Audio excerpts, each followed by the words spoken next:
opposite direction as the rest of her teammates. Worth with the trick. That was Swanson with an amazing dig for Yale. Here comes Banquet. Tug out just barely by Yale. Natalia with a free ball. Kept alive by Harris, who sends it over. And now Princeton is on set point. Joanna Dixon on the serve for Yale's Italiano. Got it. 20-13 Princeton. Swanson looking to keep this set alive. All right, so an exciting way to start the banquet, the 2016 7th Annual Volleyball Fall Banquet. So yeah, the women's team is doing pretty well right now, 7-0. Very exciting. If you're not following them, I would check it out. You can follow them on Instagram, Facebook, Twitter, Snapchat, Princeton Volley. We're really growing our social media, so please follow us there. So we're going to kick tonight off, or this afternoon off, with a person responsible for the 7-0 run. If you don't know her, she's been with Princeton Volleyball for, I don't know, 16, 17, 18 years? Something like that? 16 years, okay. She three times Ivy League champion as a player, and she was the Ivy League Player of the Year. Coached 7 years as an assistant coach, 2 Ivy League championships. It's her 6th year as the head coach. She had 1 Ivy League championship last year, and she's now leading the team in first place. Please welcome head coach Serena.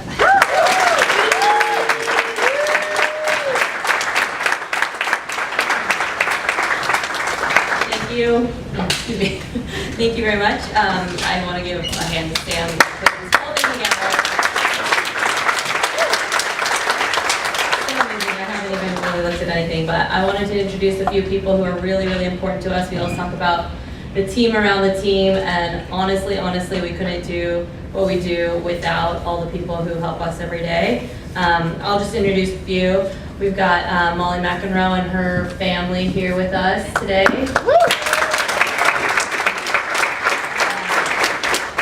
Fantastic athletic trainer, Joni Furtado.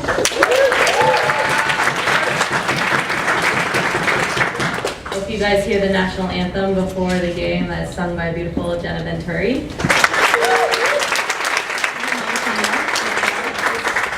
And Tyler has been immensely helpful this year. He's my first assistant coach. We got that position last year. It was awesome. And he's been nothing but great with us. So. And lovely Desma Colburn, who is such a rock star, brings so much energy to games and practice, and also does a bunch of video stuff for us. If you guys follow us on Instagram, she's doing all those videos, which is really cool.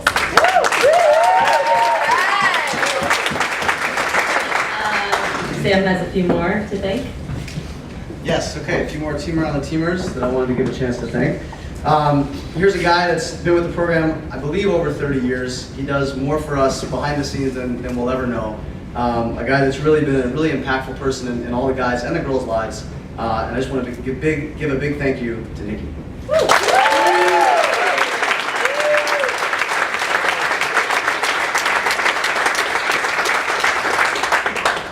Another important team around the teamer that's going to be transitioning in his role at the university, but still going to be a fellow to us. He's helped us tremendously with the Maverick program, and that is Sean Maxwell.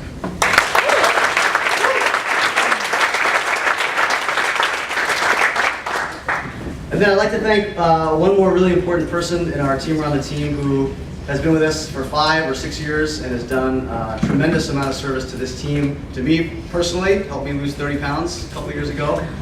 Been my personal guru for fitness, has helped this team really transition its approach to fitness. If you were on the team 4 or 5 years ago, there were some guys on the team where fitness was really not a priority. It wasn't even a thing that we did.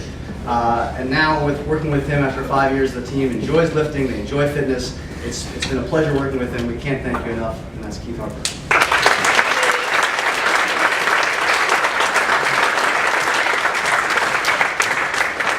So we don't have time for it now, but Keith, we have some gear for you and some photo collage and some gifts and stuff. So make sure you check us before you leave. Right? Thanks again, Keith. Okay, next up we are going to turn to women's volleyball. Okay, and we are going to ask some women's volleyball players to come up and speak. We would like Kara, Brittany, and Lauren to please come up and speak.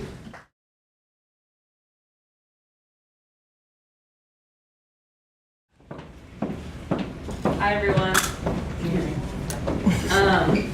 pretty typical to start speeches off by thanking everyone, and that's like how we started this whole day, but I really cannot be more grateful to everyone in this room. Playing volleyball in college is like this dream that you have when you're in high school, but you don't really realize how much it's going to impact your life until you get here and you look out into the crowd and like see all of your favorite people, and you don't realize how many people support you. And this is a really special opportunity to get to thank you guys. So just to reiterate, thank you to the coaches for leading our team and being there for us, and not just coaching us in volleyball, but being good role models. And supporting the coaches is their families. Thank you to the husband and wife and babies. We love babies. Thank you to Nikki and Dan Bennett and Lou, the bus driver, and our faculty fellows, and Molly Marcoux and Susan Teeters, the coach of the swimming team, but she's at all of our games and she comes to our practices and cheers us on. Jenna for singing those moments before the game starts. It's really a magical moment to get to hear you sing and to take a few deep breaths and remember what's important in life. So thank you for bringing that to us. Molly, you are definitely a ray of sunshine in all of our lives. You are such an important part of the team. So thank you for being around and coming to our games and everything. Keith, Jenna, yeah, everyone. So thank you so much. And also parents. I can't imagine like raising a child and then sending him or her across the country and like entrusting your child to this like these random people you don't know. But thank you for all of your support, for donating and making all this possible, and for coming out and cheering us on. It's really special to be able to share this experience with you too. So thank you.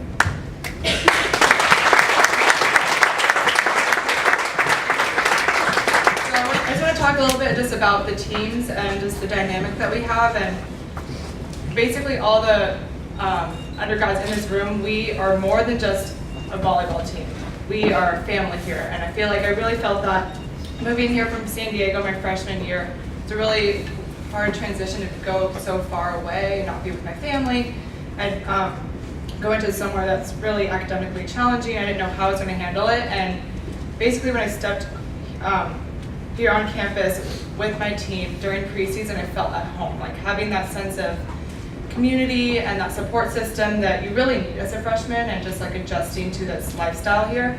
So I would like to say that our volleyball teams are really people that we lean on in our everyday lives. It help us navigate our life here, like our academic life, like they help us pick out our classes, our social life, like everything is all revolving around our team. And that also comes in conjunction with the men's team. The relationship that we have with you guys is so special, and you guys, we all rep each other's games, and it doesn't feel like it's a chore, it's more we want to support each other, and it's really fun to cheer each other on, and that's something that is really one of my favorite things being a volleyball player here at Princeton.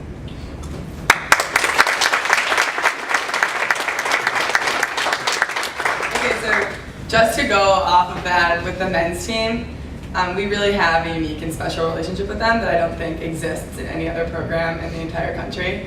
So to kind of paint a better picture of that, I'm going to talk about picture day. And so this is an example, like a picture of what we took during picture day, but the anticipation leading up to the men's and women's joint photo day is a month-long process. We get an email from Schweisky with what shirt we're wearing, what color shirt we're wearing, the place we're standing in the formation with the photo, with the men's team, the time that we're supposed to get there. Should I? Yes, exactly. See, so this is all pre-planned. It looks really spontaneous, but think about it for a month. We didn't just show up randomly with these different color shirts. So other teams, I feel like picture day, you kind of get your uniform on, do your hair, go out, take a lot of photos, smiling pictures. So this is the only one we really took smiling.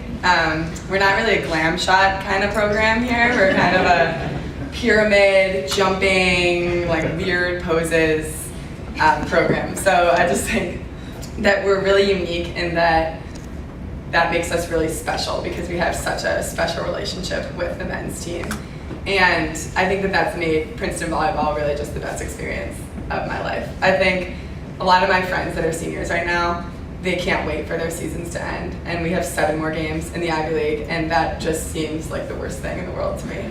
But I think that that's also, there's a testament to thinking about how we're really never going to be not a part of the Princeton volleyball family. So it's ending very soon for us as seniors, but it's really never going to end.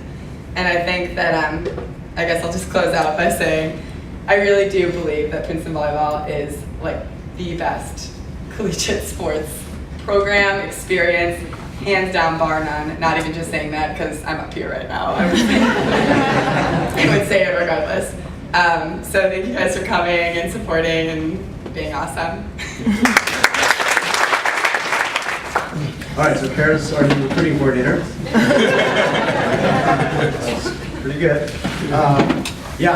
She took the words out of my mouth. I'll say in my office I have 8 photos in the 8 years I've been here of the joint picture, and it's probably the thing that I'm just most proud about, and it really has to do with the best. Well, no, not the picture. I've already planned the next 2 years. I am proud about that. But what I meant was the family connection, the synergy, as we call it. But really, he's not here today, but Glenn Nelson is the guy that I think deserves all the credit. For 30 years, what we were able to build on and add to, he started. So he coached both programs for 30 years. We have some alums here today that are going to speak to that. But that's what makes this. It's not that this happened in the last 2 or 3 years. It's that it's a 40-year juggernaut of a program, of this joint family program. So it's definitely very special. Be on the lookout for your email for next year. I've already got some ideas. Okay, next up we have some of the, and this has worked out pretty well, this color scheme here. So our men's players come up to talk, and that would be Jonah and Kurt. Come on up.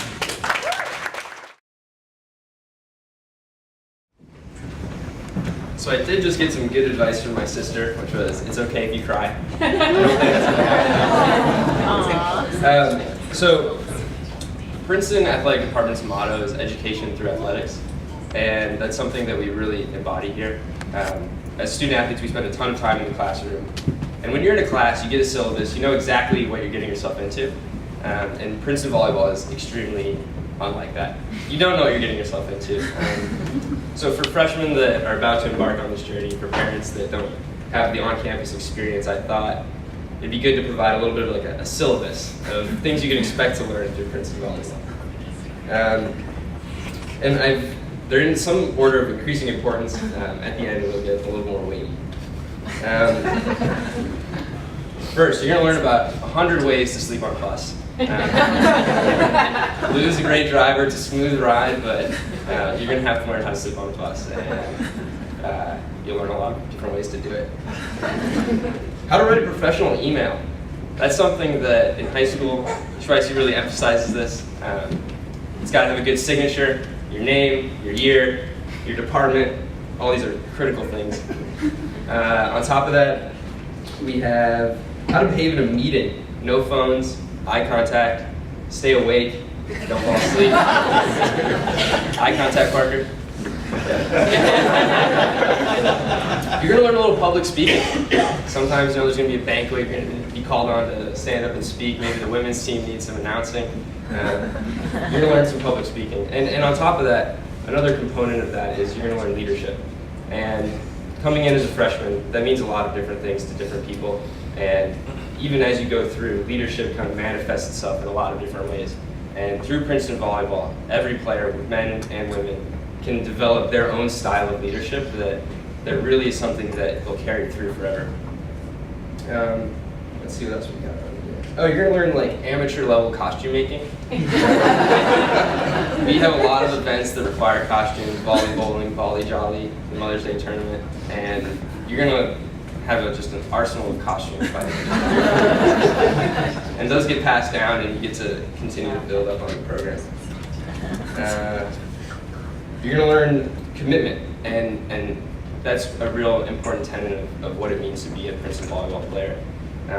You're spending a lot of time in the gym with these guys or girls, and they rely on you, and you rely on them, and you make a commitment to putting in forth effort and you know, creating this team environment, and that's another extremely important thing that I learned. And rolling off that accountability, you make a commitment saying, this is what I'm going to accomplish, this is what we're going to do, and through Princeton volleyball, you learn how to carry through on statements that you say that you're going to make. How to accept and overcome failure. You're going to lose matches, you're going to face tough times in Princeton, and Princeton volleyball teaches you exactly how to come back the next week with even more fire and overcome those goals. Another extremely important thing that I learned. I think the most important Princeton volleyball component is the family component that's been touched on before, and that's really an important thing that I've learned as well, is about how do you be a member of a family and sort of play your role and appreciate all of the roles that others play around you. Everything that we do has many people behind it. You know, many behind saying, you know, we support you, we appreciate you, and those things matter. And finally, humility. That's another really important thing that we emphasize at Princeton Volleyball. Respect your opponent.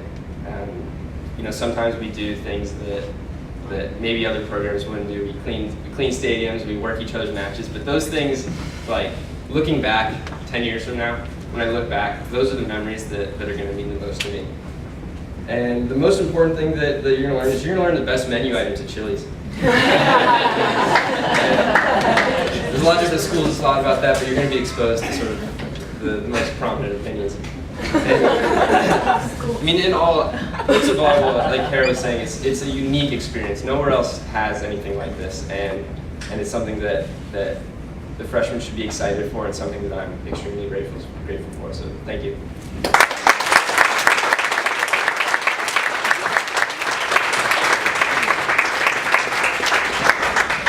Jonah said there's a lot of schools of thought at Chili's. There's not. It's chicken crispers. That's the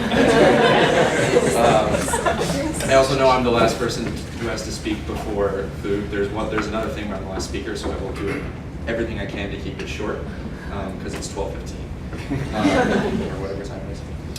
So I wanted to talk a little bit more about my own personal experience with Princeton volleyball, and especially going back to sort of the beginnings of it. When I was a junior in high school, I didn't think I was going to play in college. I was pretty much not set against it, and didn't really think of it as an option until my club coaches just told me, you might as well throw some lines out and see what happens. And I thought, well, if I'm going to go somewhere, I want to go somewhere where I'm going to be doing good academics, and that's what's important. So ended up that I came here for a visit. I was here for 5 days on my recruiting trip, which I'm sure my hosts loved. And as my Thursday night to Monday afternoon was how long I was here. And as I came home from that, as my dad pointed out to me last year, you could tell that when I came back, it was as if the clouds had parted, and I knew where I was going to be. And I was lucky enough to get here through the volleyball team, and that meant so much to me. But you know, to me, it was about Princeton. It wasn't what it was going to be academically. It's not that I've lost that, but I have been struck so much about how much the volleyball team has meant to me in so many ways. There's what the girls were saying about how close the two teams are, but there's really just a lot about how close we are as a team. And I think I really want to talk about what Jonah said about discipline, about stadium cleanups, and about morning lifts, and about quantities. And those are the parts that are terrible when you do them, but they're also the best thing. They're also sometimes the best things to remember. I kind of feel bad that the freshmen will never know what a stadium cleanup is like, because it's something when you look back. Because it's terrible when you do it, but when you look back and you're leaving and you realize you've cleaned the entirety of the football stadium by yourself, it's a pretty nice feeling. And there's so many ways in that the lessons that we've taken from volleyball, and especially a lot of the lessons that Jonah was talking about, have shaped how we've been as people overall. It's really, sometimes it's hard in September and October when we're not going to be playing games until January, February, to come in and work really hard. And I have the same thought now with, it's really hard when I have a thesis due in April and I'm working on it in October. But that's what I'm doing.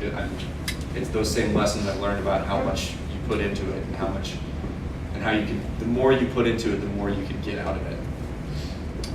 And so like I said, I'm going to try and keep it very short. But I just want to say very quickly, to echo all the thanks that the girls mentioned in their speech, to the team around the team, and a thank you to all the parents who brought all of the wonderful people we have here on both teams. And so personally for the seniors, for all the people that we're with, the people that we're close with on our team, we want to thank all the parents here for what you've given us with your children and how they've touched our lives. But I also want to say to the undergrads, thank you parents for what they do, because it means a lot more coming from you, I think, than it does from me.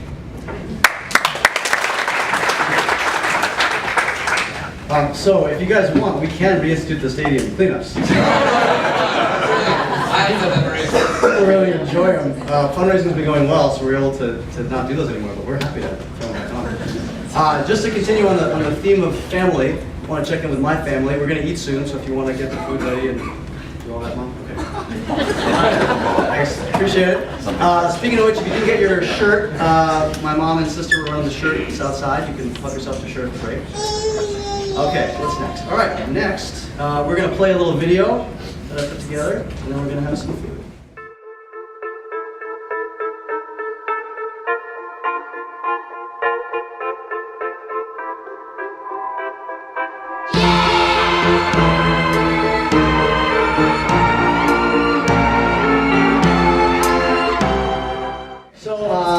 We're going to turn to a lot of the reason that we're here. This is our fundraising banquet. And so we want to talk a little bit about, just educate some people in the room that are new to the program, some of the things that we are covered for and not covered for. And I think there's a big misconception sometimes. People think, it's Princeton University, there should be all this money, why do we have to fundraise for the volleyball program? So we want to sort of be very transparent and explain everything. Not really time for questions right now, but hopefully it's all clear. If not, feel free to ask later.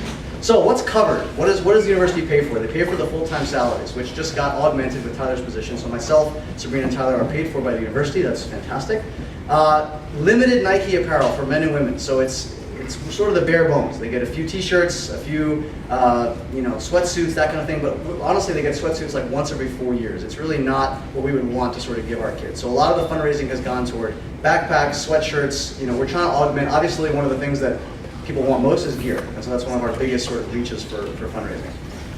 Essential program elements for the women's team. The men are non-funded. But the women's team, essential program elements. And so what is that? When they travel, pays for the bus, the hotels, the food, the officials, etc.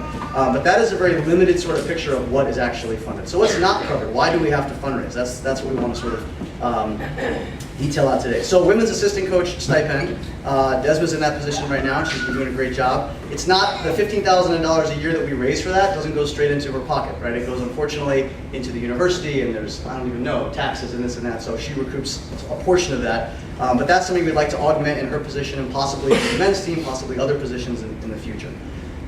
Women's assistant coach recruiting, travel, and lodging costs. So Tyler got added on. His salary is taken care of, which is fantastic. But the biggest part of his role is recruiting. And so obviously Sabrina was on maternity leave, but even moving forward, Tyler's big job in the spring is travel, and recruit. That's about $15,000 a year. That's not covered. We argued that it should be covered, but they came back and said, we gave you an assistant coach, be quiet, be happy about it. So that's a big thing to raise money for, obviously. Okay. Out of region women's travel and accommodation. So if the women travel within the Ivy League region, that's covered. But San Francisco, for example, a couple years ago they went to West Virginia. Anything outside of that region, everything, the flights, the hotels, the food, all it needs to be covered. So San Francisco was roughly around $30,000. We had to specifically fundraise for that. We would love to have some money in the bank, where if the girls wanted to go to California next year or something like that, they would have some money for that.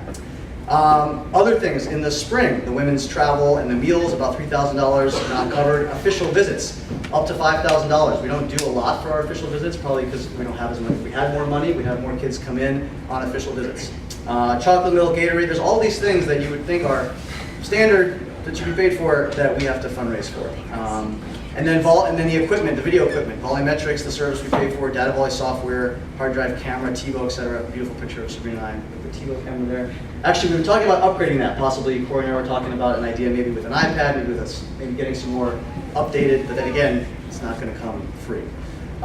So just some things and some different items. If you want to donate and you don't have the capacity to donate for one of these big items, there's a lot of little items that we'd love to have people donate for. And sometimes you don't want to give just to the general fund. You want to give, I'd like this to go for the chocolate milk. I'd like this to go, I know the class of 2014, they want to donate, they want to do a Chili's meal from the guys, but they were passionate about Chili's.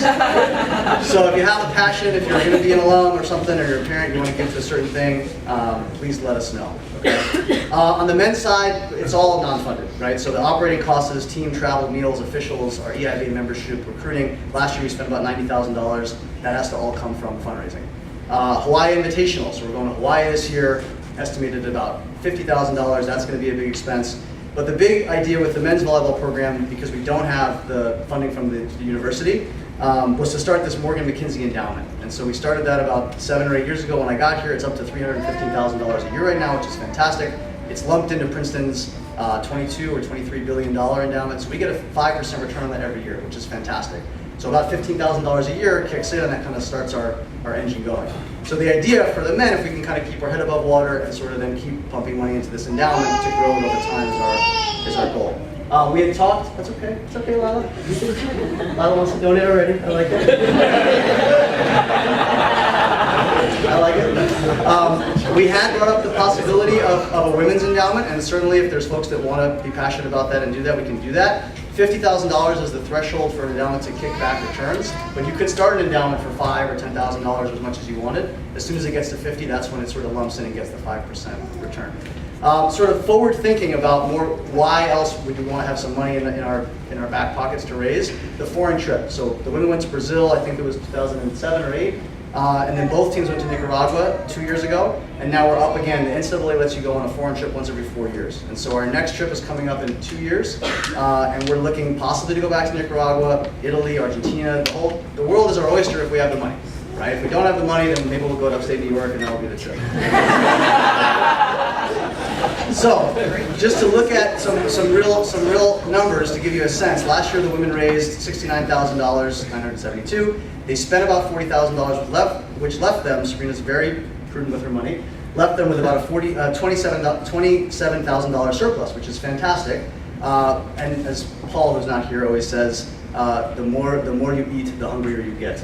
And so the more things that we buy for the guys and the girls, the more we realize, oh, we'd like to give them more gear, take them on nicer trips. The guys are slowly moving away from 4 to a room to 3 to a room to maybe soon 2 to a room. That would be our goal. We're getting closer. And so that's a real thing for the women also. The more money they have in the bank account, it's easier to get a foreign trip approved if you have $100,000 in the bank. So we're up a little bit last year, but certainly we want to try to increase on that. Last year, the men's picture, not quite as beautiful as the women's picture, raised $63,000 and spent $88,000, leaving us with a deficit of $25,000. The good news is we actually raised probably $130,000 total, because about $70,000 or so went into the endowment, which grew the endowment to $315,000. We had some endowment kicked out. We're okay. We're right about here. We're doggy paddling. We're going to be okay. But obviously, we're trying to keep growing that endowment as we sort of build things on. In the upper right-hand corner, just again to be clear about where your money goes if you want to donate, there's 4 different accounts, and we try not to make it confusing, but it is an option to give to different accounts. You can give to the joint friends account. That's both men's and women's volleyball. Maybe you have a daughter who dates a guy on the team, or you have a guy on the team who dates a daughter. Maybe you're just really into the whole family thing, and you want to give to both programs. We're happy to take that money and then use it as we see fit for the 2 programs. The women's friends account, if you want it directly to benefit the women's program, women's friends account. The men's friends account, same thing. Want to benefit the men, put it there. Then there's the men's endowment that we talked about. So 4 different ways that you can give to Princeton Volleyball. TAG. So we've been doing this banquet 7 or 8 years now, and it's been our big pitch to parents and alums. A few years back, I think it was 2 or 3 years ago, they started TAG, Tiger Athletics Give Day, and that was really focused on the alumni. And so that was fantastic. We had a $50,000 matching grant last year. We were able to match it. It was the big. We had a little off-the-record chug challenge, which was really fun. And we had a lot of alums participate. Did you guys participate? I don't remember if you guys were involved. No, we'll have to get you involved this time. So that was fantastic as well. So that's sort of the next opportunity. If you didn't give today, or you didn't give as much as you might want to, or you want to give more, another opportunity, November 29th, that's a big competition. The athletic department has somewhere between $150,000 $170,000 in challenge funds that volleyball can be eligible to win. So you can win by numbers raised, and I think last year we raised $100,000 or so, and that helped us win about $7,000 in challenge funds, or just number of participants. So if you donate $20, you become a participant, and we had, I think, 230 or so. We lost in golf by 2, which was really frustrating. But we had two votes. So that's an opportunity for that as well, okay? All right, so that's kind of the overall scope there. We did get this year, which was pretty fantastic. And so if you look at some of this, it's sort of generic, but it gives you a sense of how much people are giving, which is pretty exciting. We had at the float serve level, I came up with these, by the way, I think they're cheesy. 5 Tiger families gave that. At the jump serve level, we had 5 Tiger families.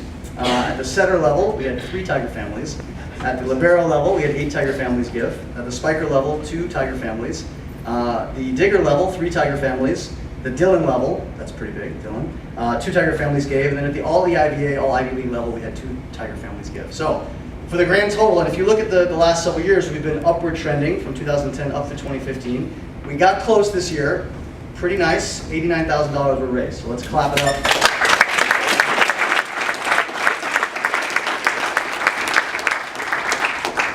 So pretty good, and there's a small caveat there. So we did have another gift that just came in yesterday, which is pretty exciting because it will put us sort of over the top in that regard. But it's relative to the men's volleyball Hawaiian adventure, which I've been trying to get a donor to come up with $50,000 to back that.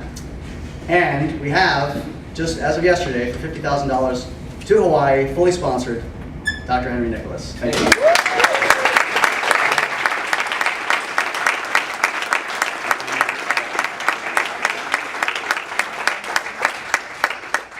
And the exciting thing about this is it's not just going to go for the men's volleyball trip to Hawaii. We're going to use it as the tag matching grant. So that $50,000 is going to be put out on tag day to try to energize the alums, to try to get them to come back with that $50,000 to match that. So really exciting stuff on the fundraising front, but certainly more to go. So sorry there was no alcohol today to get your checkbooks out, but if you'd like to give more, we're always welcoming your gifts.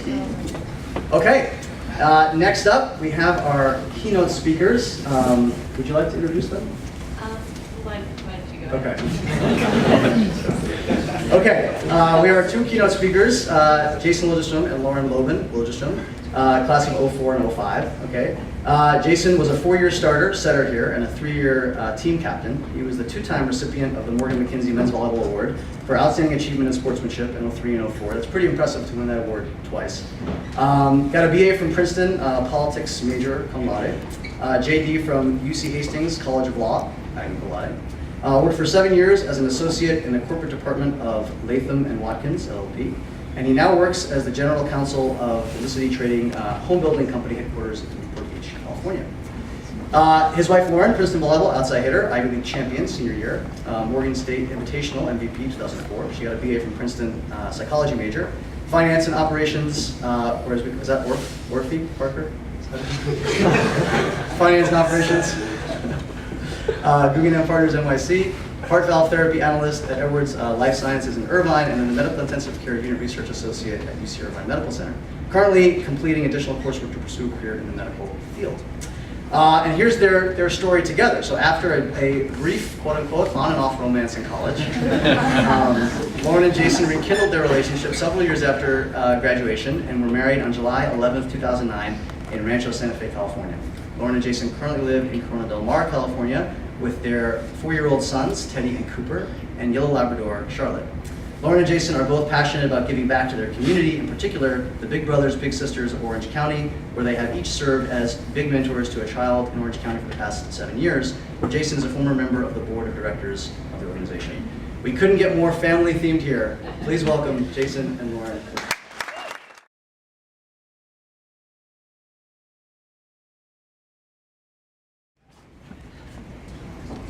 So I'm Lauren, formerly Lobian, and now Liljeström. And I'm Jason Liljeström. Thanks for the intro, Sam, and thanks to both you and Sabrina for the honor of being here. Thanks to Dr. Nicholas, by the way, for hosting at the Nassau, the Yankee Doodle Tap Room last night, broadcasting good memories. And it's just great to be here and to meet all the fantastic current players, parents, and I think, it's just an honor to be up here. And I think, is this the 8th annual, Sam? 7th. 7th. So it's also good to know where we rank in terms of alumni. So, top 5, but I'll take top 10. So I appreciate that. Jai is on kind of a loop. So. Yeah, no, I appreciate that. It's also good to see the sponsorship levels. So if I remember it correctly, so Setter is the lowest. Arrow, Spiker, and Listen, if you want to give, we can make it the list. But again, so Lauren and I, and she'll get into more of this, but we're both thinking about it. What does Princeton volleyball really mean to us? And we both ended up in the same place, which we've actually heard from the great speeches from the current players, so I forgot how damn smart you all were, so I kind of stole our thunder, but it truly is a family, and I'll kick it off to Lauren with that. Yeah. And well, first I want to say it was so fun to watch you girls yesterday. You just killed it out there, and I'm just glad I didn't have to play against you because you guys are awesome, and it was just really fun to watch you guys beat Yale. So thanks for doing that. So yeah, when we started thinking about this and they asked us, the first thing that came to mind was just family. For me, coming from San Diego, it's a little bit of a culture shock when you get to Princeton. There's a lot of popped collars and polo shirts. It's just a different atmosphere than what I was used to. But when I first walked up the steps of Dillon and saw these familiar faces of girls that I played club with in high school, and it just immediately felt comforting. And then we had the older girls on the team who immediately took us under their wing. The freshmen, they called us the baby heads. I don't know if you guys still. Oh, yeah, the baby heads. They even, gave us each our personal theme song. I won't mention mine. It was Man-Eater by all of them.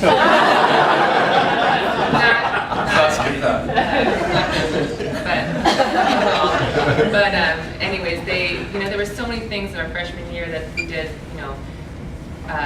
we'd get dressed up all the time, and just things that would really help us to bond as a team on and off the court. So for me, just being part of that family immediately freshman year was such an integral part of feeling comfortable at Princeton, and really, later would become what would be our actual nuclear families, as started by Princeton volleyball. Yeah. So what we thought we'd do was just kind of a little bit of this was a trip down memory lane, which is great for us. Hopefully not too boring for you guys, but just go through some anecdotes, experiences during college, after college, and then today, which really illustrates the point that you ladies made earlier, that you truly are part of a family now, which is great. And so this picture is actually myself, my parents, and Glenn. As a freshman, as Lauren mentioned, there's a lot of uncertainty. We're coming from Southern California. You don't really know, it's the first time you're out of the little bubble, wherever it was that you grew up in high school. And so I remember the first day on campus, the first email I got, it may have been the first email I ever got. That was 2000, so but it was from a guy on the volleyball team and said, hey, welcome to campus. You want to go play some beach volleyball? We went in the back of Charter. It was Ryan Black, and the president of Charter was on the volleyball team. And I just remember it was great. A little icebreaker. Later that day, I went to my first party with these guys. Got to meet the women on the girls team, and it was one of those moments where you leave your family for the first time, but you realize, all right, everything's going to be okay. And this is, so it started freshman year. Another great thing, and this is the reason I bring this up, is so Sarah Petrie, the author of the article at the bottom, was a women's player, and so was a writer for the Daily Princetonian, and so it was pretty cool. It's pretty much free reign in terms of, there's a lot of funniness in this article, and it was just great. But another thing, having just really the reach of Princeton volleyball is outside of the four corners. She was on the Prince, you get this, you get articles, and you'll notice they're only articles from my freshman year, so clearly I peaked. And then this is Coach's office. I'm sure all the current players have been in there. This is our previous coach, Glenn Nelson, but I think the office, spent a lot of time in the office before practice, after practice, was truly the home away from home. And we played darts. I looked at the dartboard last night. It doesn't look like it gets as much high frequency these days. But it was not. It was competitive, but laid back, and I think that's really two attributes that really embody Princeton volleyball. We're all competitive. We love playing volleyball, playing at a D1 level, but at the same time, you have a good perspective on life and what life holds after volleyball, and that's what the office was. And a lot of good memories in there. Sabrina included. Sabrina was a senior when I was a freshman. Going through, so this is my mom and Scott Dore's mom. She's not here for a little jab at her with a curious comment. They were both married, still are. But in the office, and again, it was always one of those welcoming atmospheres. Families always included, always invited. And I know that my mom and certainly Scott's and every other, I'm sure all of you in the room feel like this really is an extension of the family, which is great. We'd have rides in the van. It sounds like you guys might have upgraded vehicles since then. This is Coach Nelson and a few players on the team when I was back there. And on the shorter road trips, we'd go in the van, and there's nothing, that builds the bond more than a bunch of 6'6" dudes crammed into a van, sharing seatbelts and all this kind of stuff happening Mondays on the way to a game. And then we also had for the longer trips a bus. So really, a couple other things I think about in family is, all right, at least I did with my younger brothers, you've got kind of the movies that you remember watching, right? If, something that's on that you'll always watch, or if it's the holidays, you'll watch certain movies. So we had a teen movie. For those who have not had the pleasure of watching this, I highly recommend it. Available on VHS everywhere.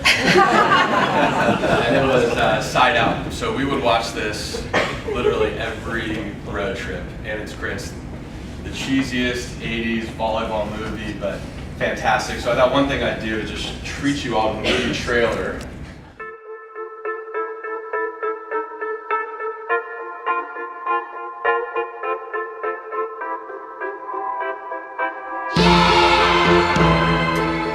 Movie. And another thing I think about with family is nicknames. I know from my brothers growing up, always had nicknames, right? And that's something that I definitely carried over in Princeton volleyball. So this guy on the left, Sean Batusik, who, in looking at him side by side, actually didn't have that much of a resemblance. His nickname, ever since he stepped foot on campus, was Zach Barnes from the movie Side Out. And honestly, I don't think half the people on campus knew what his real name was. It was Barnes or Zach. I think even his email address is like Zach Barnes 03 or something like that. So pretty funny, and that was taken. There's articles in the Princetonian about nicknames. We had another guy. This is probably for the parents in the audience, but Ren Spooner shirts. There was a guy named Ren, so his nickname was Spooner, which has nothing to do with really anything. Hand and hot hands for Evan. It was just one of those things that you think about with your nuclear family that really carried over to Princeton, and it was great. And you see these guys when you haven't seen them in a long time, and the nicknames are still flowing. It's like not a day has passed. We've talked about it a couple times, but Coach Glenn Nelson, a huge part of the tradition, as Sam mentioned, and Sam, I think, has done a fantastic job of taking over for Glenn, which is no easy task.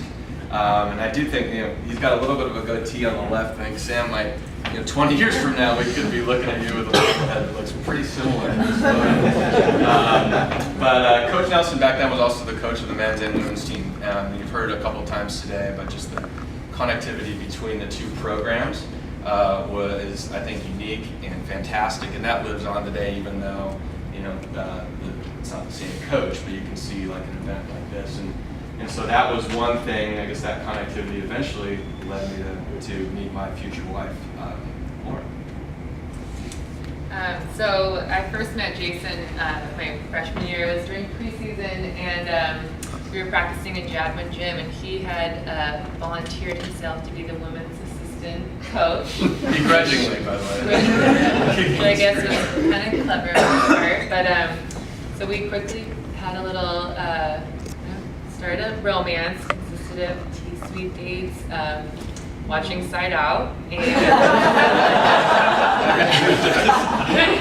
dancing on the TI dance floor. But as you guys know, relationships that start out with dancing on the TI dance floor don't generally last that long, so we were short-lived.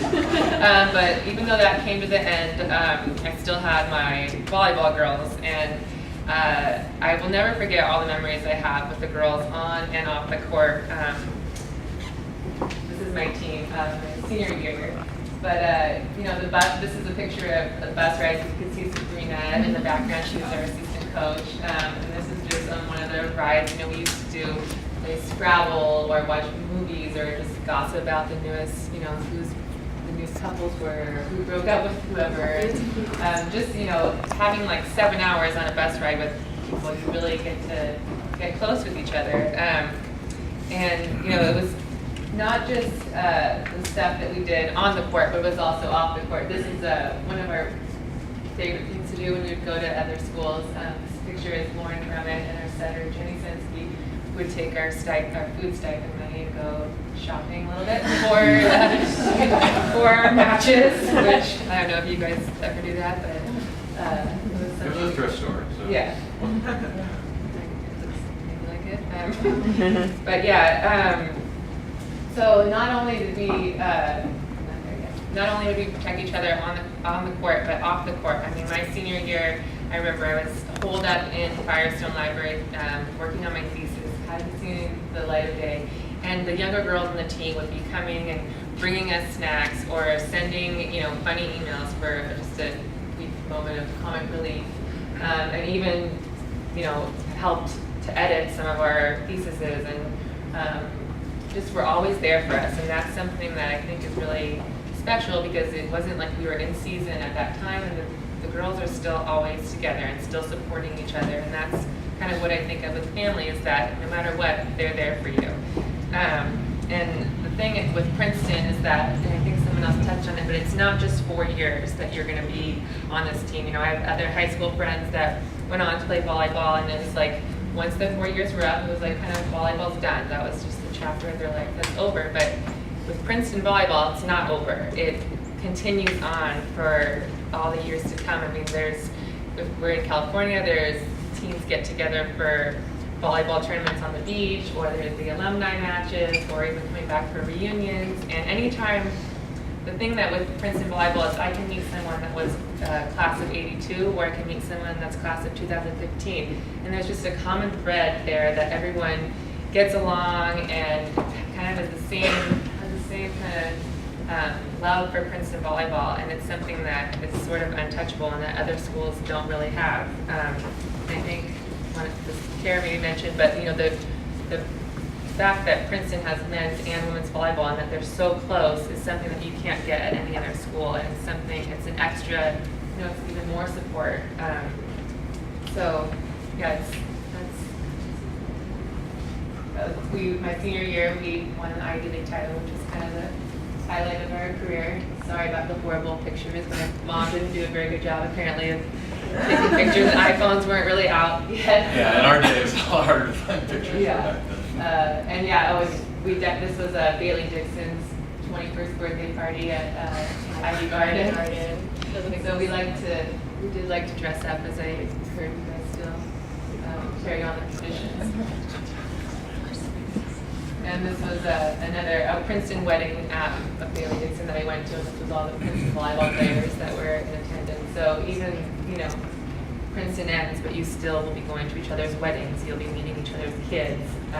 When Sabrina is in San Francisco, she's getting together with alums, and it's just, it continues on. Yeah, so I think, should have waited until I switched over.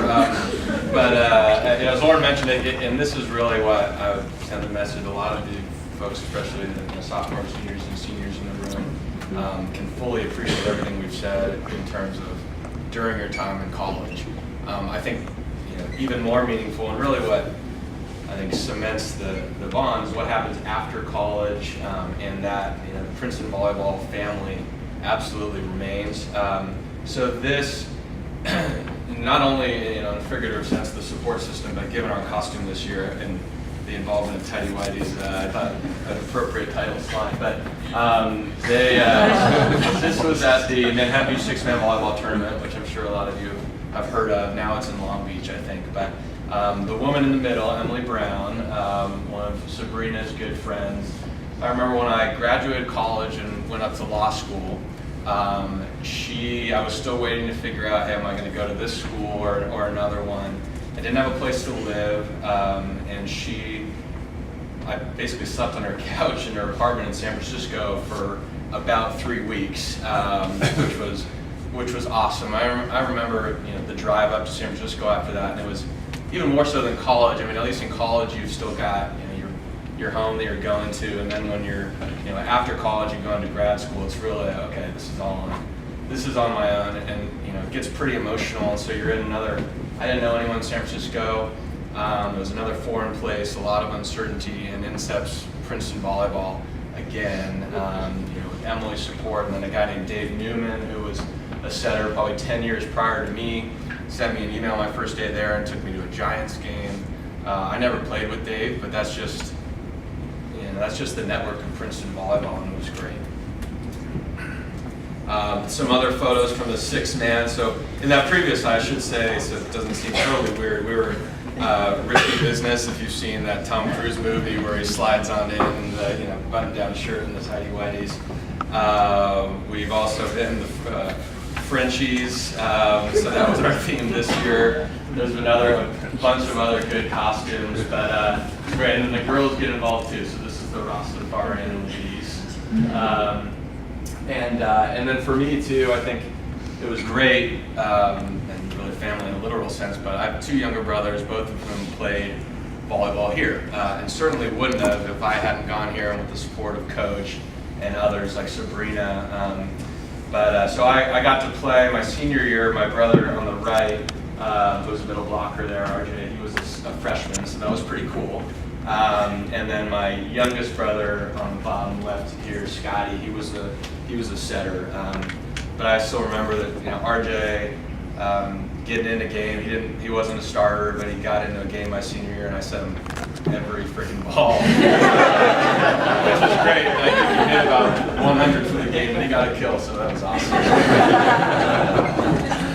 And then so I dug up these from the archives, and clearly I'm a couple inches higher than my youngest brother. Cleaner coming out of the hands, but yeah, so he was on the right side as the setter. So we had, 12 years of, where my parents had one of their sons playing volleyball, and so that was great. So I kept coming back, and really the Princeton team has become part of the family. I mean, I think they both went to UCLA, my folks, but I think if they were sitting here, they'd tell you that they feel closest to Princeton, just having 3 kids who went there, coming back, the camaraderie, Coach Nelson, now Sam, Sabrina, Nikki, you stayed at their house several times in Laguna. It's a pretty special thing that I don't think exists at other schools. And then of course, took it to the next level when it was a chance encounter in San Francisco where Lauren and I crossed paths again and officially started. There was no on and off after that point. Yeah, so about 2007, we ran into each other randomly in San Francisco, and I won't give you the details of our rekindling of our relationship, but it was, we were kind of immediately back together, and this is the, 9 years hadn't passed, and we ended up getting engaged within a year and a half and married in 2009. And had a lot of Princeton volleyball players at our wedding. Sabrina was there, and Coach was there. Sorry, Sam.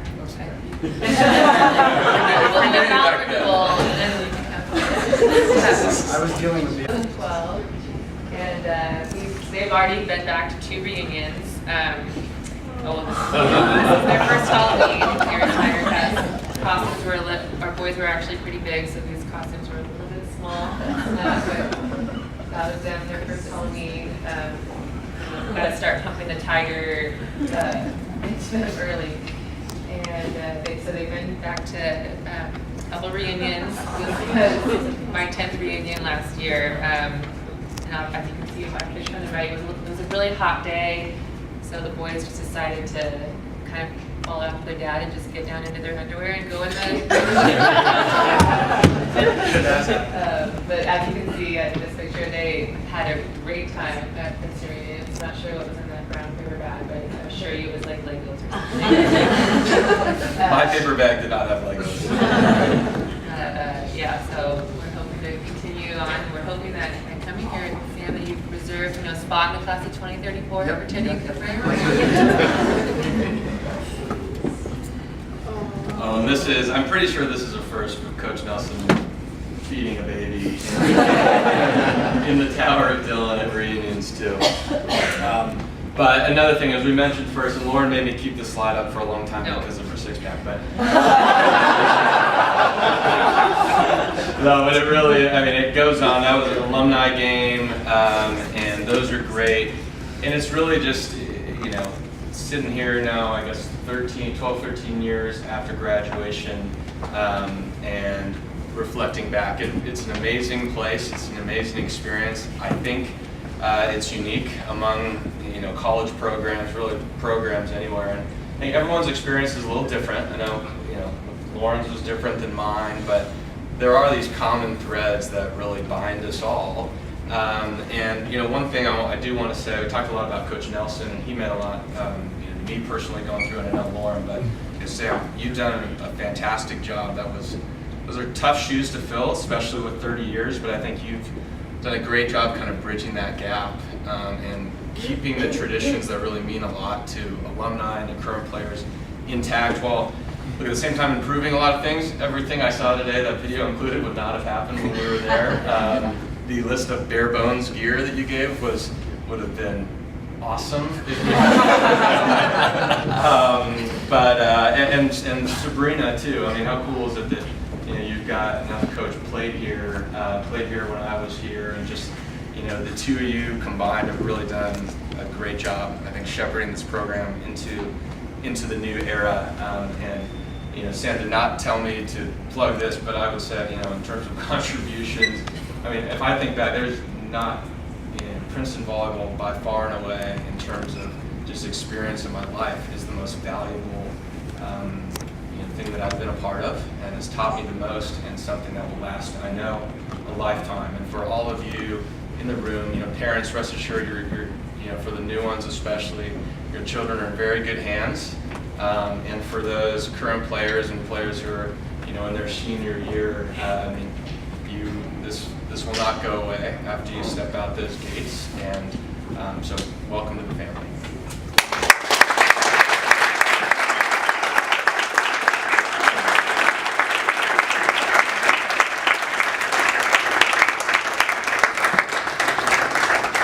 Hands down, with no one else here, I can clearly say that was the best one. Just want to say thanks to everyone. That pretty much wraps our program. Before you leave, if you haven't gotten a picture, we have our wonderful photographer here, doesn't pull in, so if you could pose for a shot, some family theme, keep it going. We'd love to get that up on our Facebook page. You can follow us, Facebook, Instagram, Twitter. Thank you so much.